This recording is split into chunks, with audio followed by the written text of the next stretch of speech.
Look, me and my Korean girlfriend. Look. You see? Y'all jealous. Y'all getting like this. Look at me. Y'all really wish y'all had it like this. Johnny Somali walked into that courtroom acting like he was starring in his own drama, and somehow he managed to take a terrible situation and flip it into something even more embarrassing. Watching him unravel in real time feels like witnessing a live crash that he caused himself, and he still thinks he's the smartest person in the room. His latest court date went down on October 29th, and this wasn't just a simple loss. This was a full-on demolition job. Johnny walked in there thinking he could slick-talk a Korean judge, the same way he sweet-talked his stream back in the day. Like everyone was gonna fall for his routine all over again. But what happened next? Pure chaos. The trial was supposed to feature 3 people: Johnny, his roommate Hank, and Bong Bong, the Korean streamer he made those deepfakes of. But Bong Bong didn't even bother showing up. She was literally out in Australia chilling, living her life, not even giving this man a second thought. On her stream she even said, "I don't care, I don't want to waste my time for Johnny Somali." She put that out there with zero hesitation. Picture that, being so disliked that the person who's supposed to speak against you doesn't even want to step in the building because it's not worth the energy. That's not just embarrassing, that's a permanent stain on your name. The kind of moment people bring up years later like, remember when even your own victim skipped your trial? But the judge wasn't about to stop the whole process just because she didn't show, so they kept it pushing. And this is where Johnny completely wrecked himself. According to people who were actually inside that courtroom, folks who know the system, Johnny's testimony was basically a tutorial on how to get caught lying while thinking you're outsmarting everybody. He kept switching up, dodging basic questions, like he was on a live stream trying to stall for donations. Over and over again, he hit them with, "I don't know" and "I don't remember," acting like he forgot half his own life. Every time he said it, the room got quieter because everyone could tell what he was doing. And the wildest part? He thought he was being slick with it. He really believed he was playing chess while everyone else was stuck on checkers. But the judge wasn't fooled for a second. Johnny basically walked into court and handed them the rope without realizing he was tightening it himself. Johnny was hit with questions he clearly knew the answers to, but he kept acting clueless like it was some kind of strategy. When they asked him about spreading those deepfakes on YouTube, he tried to slide out of responsibility by saying the police already confirmed he didn't make them, as if that magically gets him off the hook. But here's the catch. In Korea, distributing those videos is just as illegal as creating them, so that excuse had zero power in that courtroom. But Johnny kept clinging to this "I didn't make it" story like it was a life jacket, even though it wasn't helping him at all. Then he had the nerve to claim that young man, the Korean streamer, was the one who spread the deepfakes first, even though that's straight up not true. There's video proof of Johnny showing the deepfakes on his own stream while saying things like, "Look, me and my Korean," putting everything on display while humiliating Bong Bong in front of thousands. But of course, Johnny tried turning the whole situation around and blaming the person who was harmed, like that was ever going to make him look innocent. Then he went even further. He said young man leaked his address, and in the same moment admitted he didn't even know his own address enough to confirm whether it was leaked. Imagine saying that while sitting in front of a judge. You can't contradict yourself like that back to back and expect the courtroom to pretend they didn't catch it. And then came the grand finale. Deepfake case is what's keeping you on here. Yeah, so the only reason I'm stuck in Korea is because of this gif of 2 people kissing.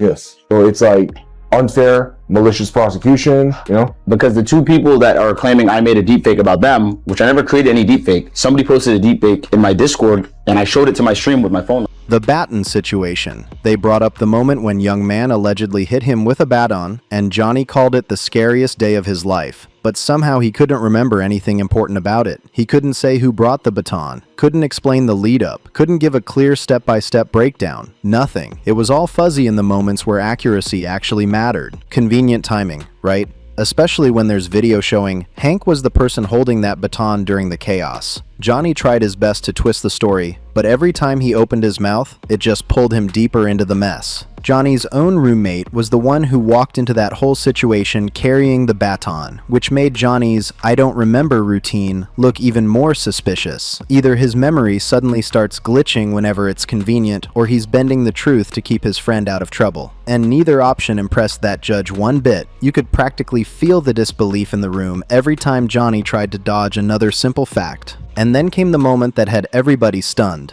Johnny pulled out video evidence right there on the spot, like he was about to show the judge some random TikTok clips he saved on his phone. He really thought he could just whip out new evidence mid-testimony, like the courtroom was a live stream. But court doesn't work like that. You can't surprise drop evidence months after the deadline and expect the judge to clap for you. That wasn't a flex. It was pure amateur behavior. So of course, the judge kept shutting him down, telling him over and over that his story wasn't making sense. Every time Johnny tried to gloss over something, the judge hit him with another question he clearly didn't want to answer. It turned into a full judicial roast session, and Johnny was getting grilled every time he opened his mouth. He couldn't keep up with his own lies, and everyone in that room could see it. But Johnny wasn't done embarrassing himself. Not even close. After all that confusion and dodging, he actually stood up and asked the judge for an expedited trial. He straight up said, "I have family and obligations in America. I want the right to a speedy trial." Like he had somewhere important to be. But here's the thing.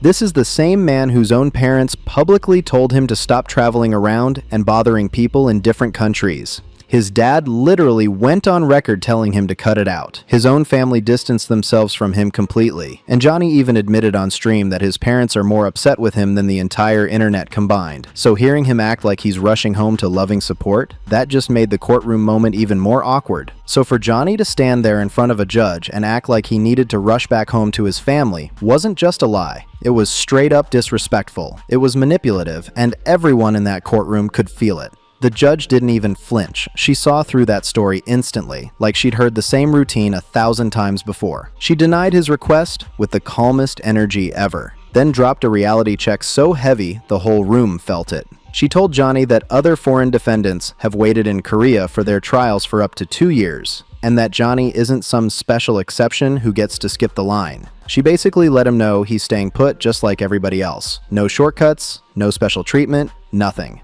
It was one of those moments where the judge didn't even have to raise her voice. The message still hit like thunder. She was basically saying, "I don't care about your feelings, your fake family obligations, or your American entitlement." She was letting him know he wasn't walking out of Korea until the courts were done with him, and it was beautiful to watch. And then we gotta talk about Johnny's lawyer, because wow, he wasn't helping anything. This man spent a whole half hour arguing over a charge Johnny already pleaded guilty to. Who even does that? What happened now was Johnny pressed charges against Jungmann.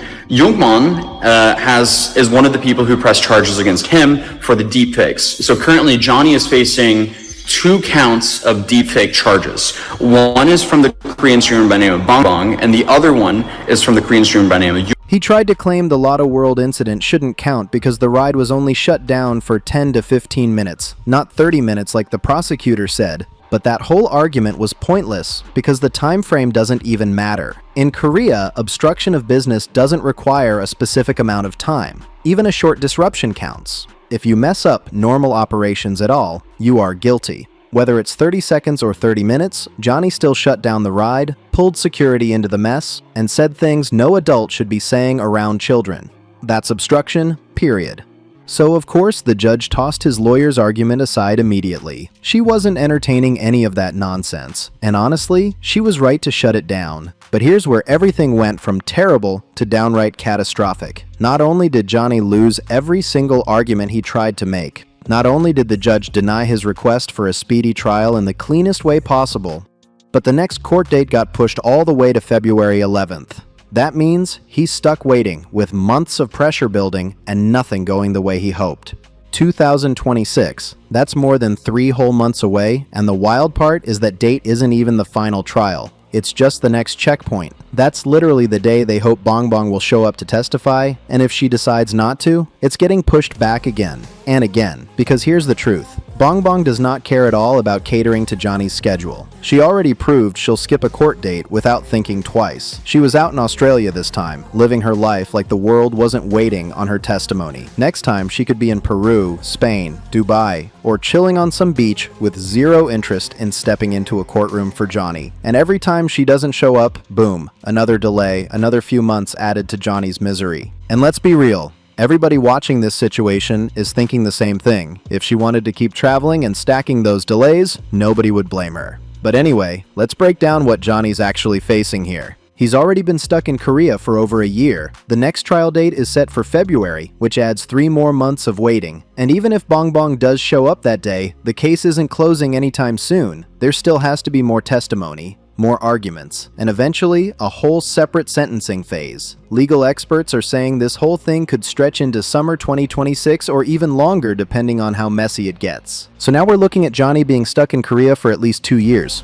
Minimum. And that's before we even talk about whether he might end up getting prison time on top of all this. Imagine all of that just because he refused to apologize, kept lying, and thought he could outsmart a legal system that's been around longer than his entire streaming career. And here's the part that had everybody shaking their heads. Even his so-called tough guy roommate Hank is starting to fall apart. This dude who always acts bold on stream, the same one who carried a baton into that confrontation, the same one who talks wild online, he folded the minute things got real.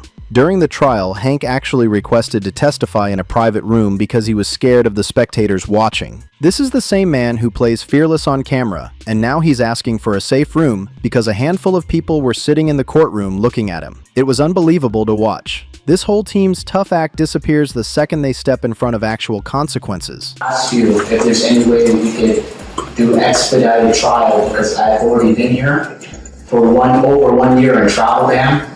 I have family, I have obligations in America, and I want to have the right to speedy trial. These two clowns really walked into that courtroom thinking they could intimidate a Korean judge, the same way they try to intimidate random grown adults on the street, and they got humbled so fast it was unbelievable. The whole tough guy act evaporated the second real authority stepped in, and you could practically see their confidence melt away right there in the room. And after the trial wrapped, someone tried to interview Johnny, and instead of showing even a tiny bit of remorse or any kind of self-awareness, he snapped and started insulting people's families like that was supposed to help him. That's the kind of move someone makes when they're losing hard and don't know what else to do, so they start lashing out at whoever's nearby. So where does that leave Johnny now? Stuck in Korea with no clear exit and no control over anything. His maximum sentence is still sitting at 12 years, and even though his minimum dropped a little after settling things with Young Man, he's still staring at real prison time. And the wild part, every single day he's stuck there, he keeps digging his hole deeper by acting reckless and refusing to take accountability for anything. The Korean legal system already showed they're not rushing for him at all. They don't care about his fake family excuses, they don't care that he's tired, and they definitely don't care about whatever attitude he brings to court. They're not letting him sweet talk, trick, or manipulate his way out of consequences because they've seen the full pattern. Months of him harassing people, disrespecting locals, mocking an entire culture, and acting like he could break rules without ever facing blowback. This is exactly what happens when someone thinks the world is supposed to bend to them, and then reality finally steps in and shuts all that down.